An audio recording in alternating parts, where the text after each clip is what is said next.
O que que é liderança para você, Zema? Ô, Thales, liderança é basicamente você mudar o curso natural das coisas. As coisas tendem a caminhar igual um rebanho que alguém, um líder lá, nem vou dizer líder, né? Uma parte do rebanho foi num rumo, um bando ali, igual passarinho também, os outros vão atrás, né? Certo. E acho que liderança é você falar, não, nós vamos nessa direção ali, que ali é o melhor lugar que nós vamos ter no futuro. Perfeito. Você está entendendo? E eu acho que o líder mostra para as pessoas que esse lugar no futuro é melhor.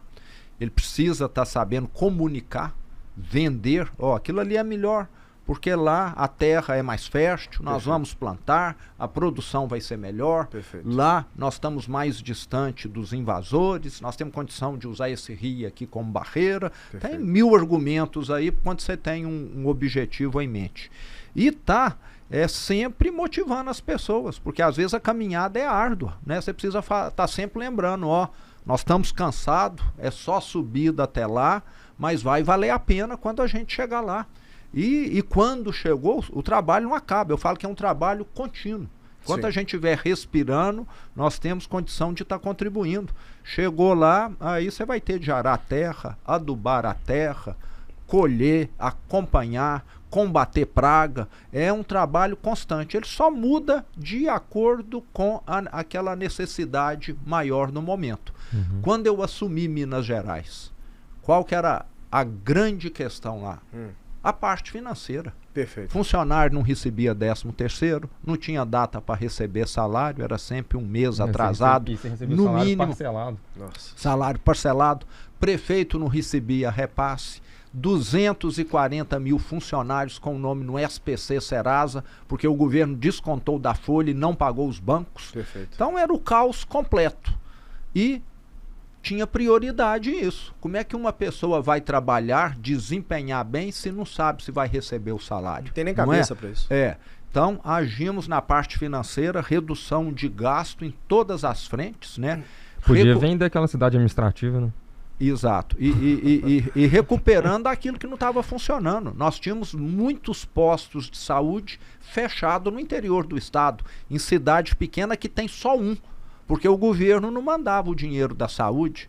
Então falamos para os prefeitos, pode contar que todo mês nós vamos passar a pagar agora. Então o serviço foi se recompondo gradualmente, reformar as escolas que estavam caindo, passar a dar uma merenda digna que não existia. Então foi tudo degrau por degrau. Então eu acho que você está a par do que está acontecendo. Perfeito. A todo momento a meta muda, ela é dinâmica. Sim. Entendeu? Porque aquela questão de pagamento atrasado já não acontece hoje em Minas.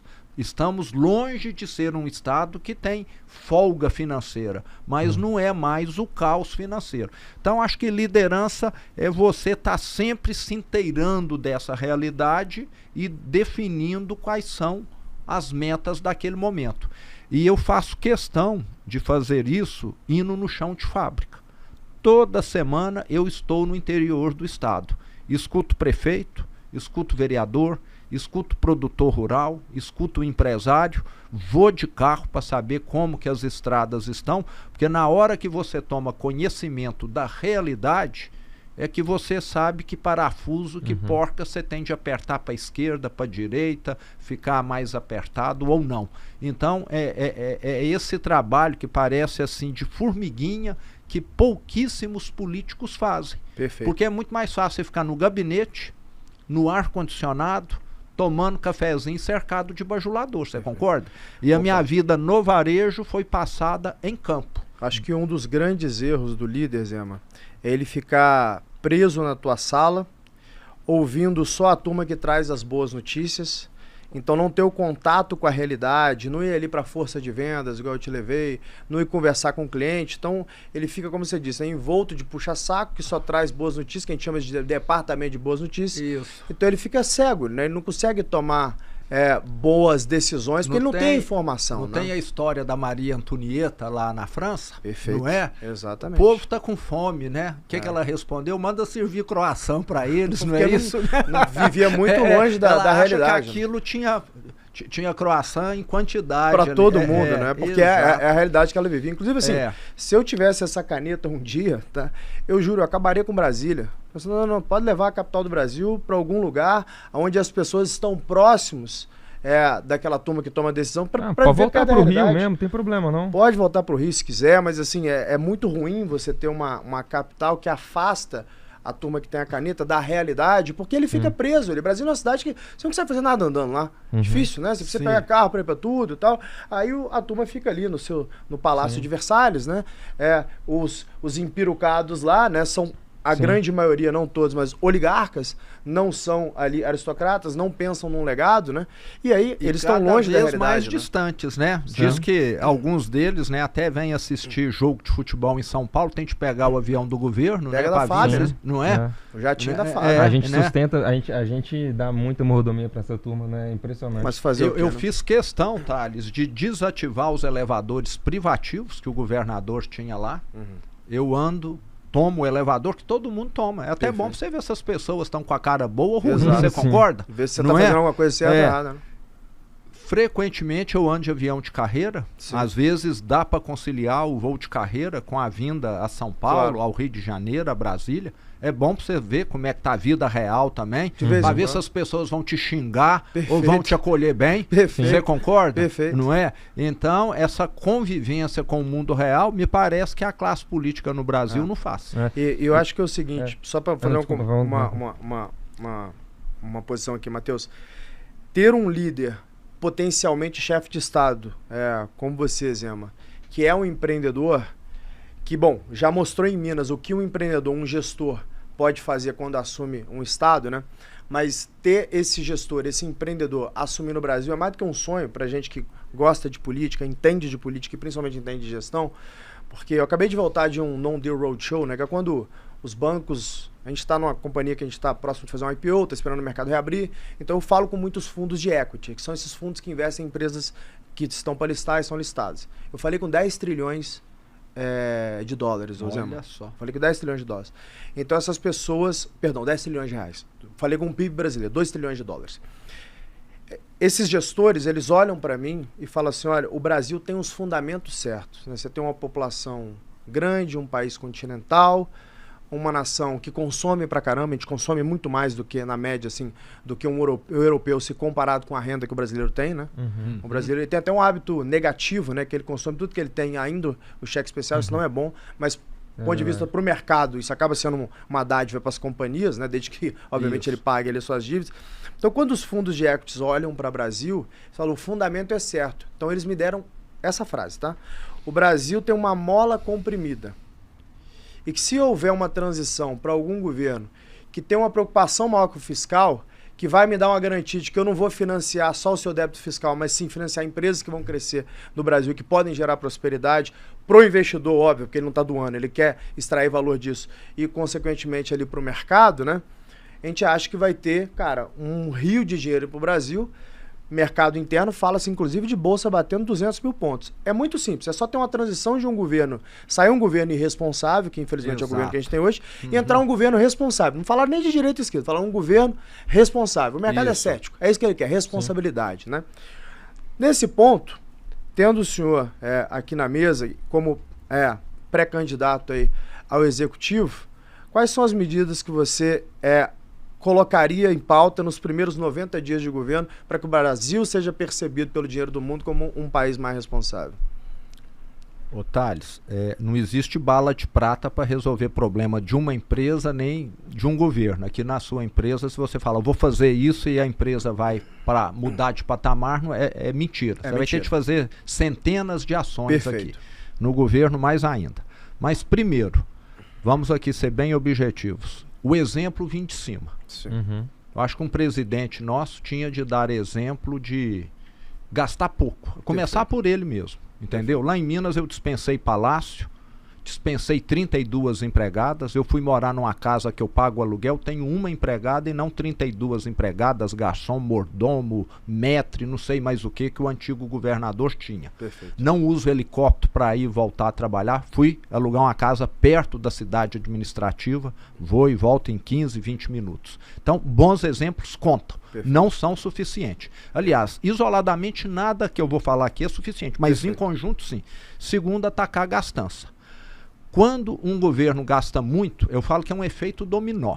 Primeiro vem a inflação. Sim. A inflação do Brasil até não está descontrolada, não, mas podia ser muito menor. Podia ser 2% ao ano. Está entendendo? Uhum. Que é muito melhor do que o que está hoje. Mas pior do que a inflação é a taxa de juros elevada. Exato. Eu falo que a taxa de juros elevada é um veneno, é como se fosse um veneno no organismo, porque ninguém consegue imaginar o tanto de malefício que tem. Perfeito. Primeiro ponto, as empresas param de investir. Exato. Sem dúvida. Porque quem vai pagar 20% de juros hoje? É o 15% mais o spread. Exato. É na faixa dos 20% que sim. Qualquer empresa paga hoje. Exato. O sujeito que tem 10 milhões de reais fala, eu não vou investir mais, eu vou deixar o dinheiro rendendo. Perfeito. Final do ano eu tenho 1,5 milhão aqui. Vou me pagar dividendo e deixar rendendo. Isso, sem risco, sem nada, não é? Perfeito. Agora, quando as empresas param de investir, o maquinário fica desatualizado. Exato.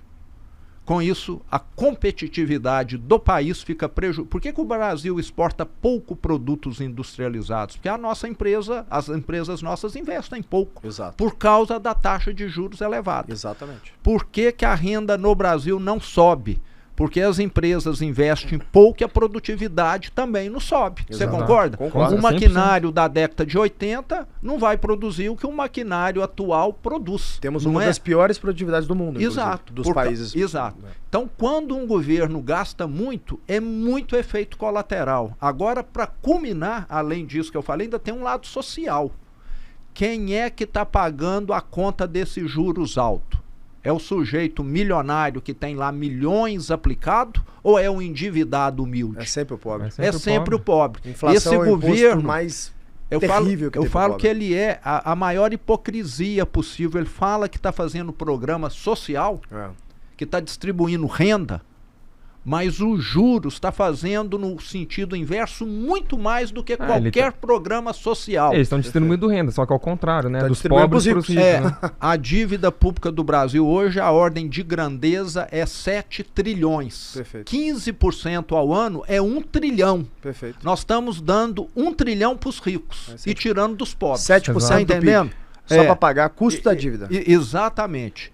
Então você tende a atacar isso. Então eu falei, exemplo, gastança, que aí você ataca a taxa de juros, ataca um punhado de coisa. Perfeito. Precisamos também combater o crime, principalmente o crime organizado. Uhum. É cada vez hoje a maior preocupação do brasileiro é a questão da violência. Ninguém aguenta mais, né? Você está no trânsito, você está tenso, você vai chegar ali um sujeito com uma moto, apontar uma arma para você. Uhum. E eu fui a El Salvador e vi lá, Otales, um país que reduziu a criminalidade, os homicídios em 99% em 3 anos. É mais seguro que os Estados Unidos. Você que viaja muito, uma hora desce lá para você ver. 300 mil salvadorenhos que tinham ido para os Estados Unidos voltaram. Criou um problema habitacional lá agora no país. Não, eu sou fã do Bukele. Eu acho que ele deveria ser um modelo a ser seguido. E sabe por que lá caiu 99% a taxa de homicídio? Sabe qual foi o milagre, a genialidade deles lá? Prender bandido. Botar vagabundo na cadeia. Fizeram o SECOT, Centro de Confinamento de Terrorista, tá lá, não sei se é 15 mil, 20 mil assassinos. E a população aplaudindo, rindo. Eu fui em diversas comunidades lá, conversei com gente humilde, dono de mecânica, dona de casa, estudante, dono lá do barzinho, da padaria. Eles falando, antes eu era extorquido aqui todo dia. Qualquer comércio lá tinha de pagar $300 por crime organizado. Eles chegavam, você tinha uma casa lá... Eles falavam para você, sai dessa casa. Mas dá desespero, porque tipo, é máfia. Eu lembro do Rio de Janeiro também. Então, hoje no Brasil nós temos 23 milhões de brasileiros que moram, que vivem desse jeito. Área controlada pelo crime. Não é o Estado que está lá, não é a polícia. É o crime que cobra pela internet, pelo gás, pela energia elétrica, pela água. eles não precisam mais de droga. Droga para eles hoje é um negócio pequenininho. Sim. Então, precisamos atacar o crime. E além disso, nós fazermos aí as reformas administrativas e políticas que nós comentamos agora há pouco. Eu acho que se o Brasil caminhasse nesse sentido, o mercado já ia falar o seguinte: esse país aqui é viável, dá para reduzir muito a taxa de juros.